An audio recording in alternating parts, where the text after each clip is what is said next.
right next to the end of the poppy promenadas, this is the oldest garden bed that I have. We just pulled materials out of the creek. We upcycled trash that I found in the creek. This was a plastic liner from construction. Even the chicken wire fencing came from that plastic wire construction, and it was in our creek, Chandler Creek. Now it has a very seasoned, well-established sage bush that we use in our sage bundles and other herb blends. It has very well-established comfrey plants that are hopefully bringing hummingbirds, beneficial insects. But comfrey, as you know, in permaculture is a dynamic accumulator, which means we use it as a chop and drop plant. We cut it back.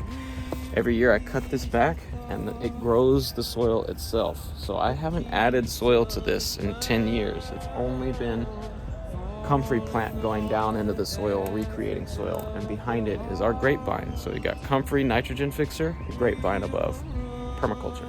Right here used to be a gnarly boysenberry bramble, and I completely suffocated it with sheet mulching and then put ugoculture wicking bed on top of it, and the boysenberry still comes through eventually. It's right there. So eventually the boysenberry bramble will be more controlled and going up the side of my greenhouse. And for now I'm growing some kale, which I'm going to turn into kale chips and eat for our family. And then underneath it in this wicking bed I found turmeric to grow really, really well in a wicking bed. It's right here. It's got a tiny little green sprout. They haven't come up yet. So turmeric wicking bed, ugoculture, right next to my aquaponics turmeric growing bed. Now we're in the back of the property, and in a permaculture design, this is what you would call your zone 5. It's a little more jungly. It's maybe where you might have some storage. This right here is a little storage table, but it's also where I do my seedlings. And even if it's raining, I have this is all upcycled material, so it takes a long time to get to this point.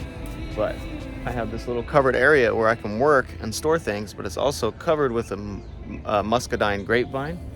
And then I've done an apple arbor espalier. So I have a giant apple tree here right next to, it's only just a wall and a roof with fence posts.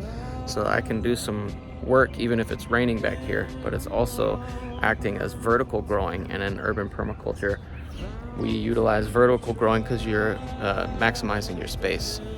Beautiful design, very simple, sometimes looks ugly. Don't care. As I said, mullein is everywhere.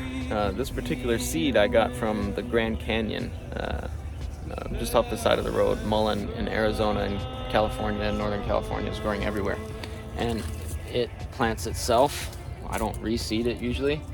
Sometimes I'll save some seed spires, but this seed stock grows up as a flower out of the center of the mullein plant, and then sometimes it just falls right down and reseeds itself into the garden bed. That's exactly how this one came up.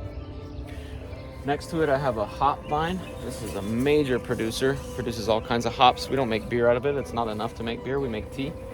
And then newly established mulberry bush. I have a beautiful mulberry bush here.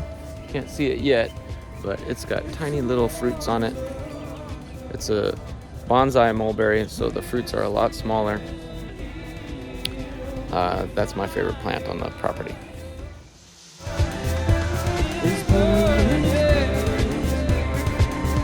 It's a wonder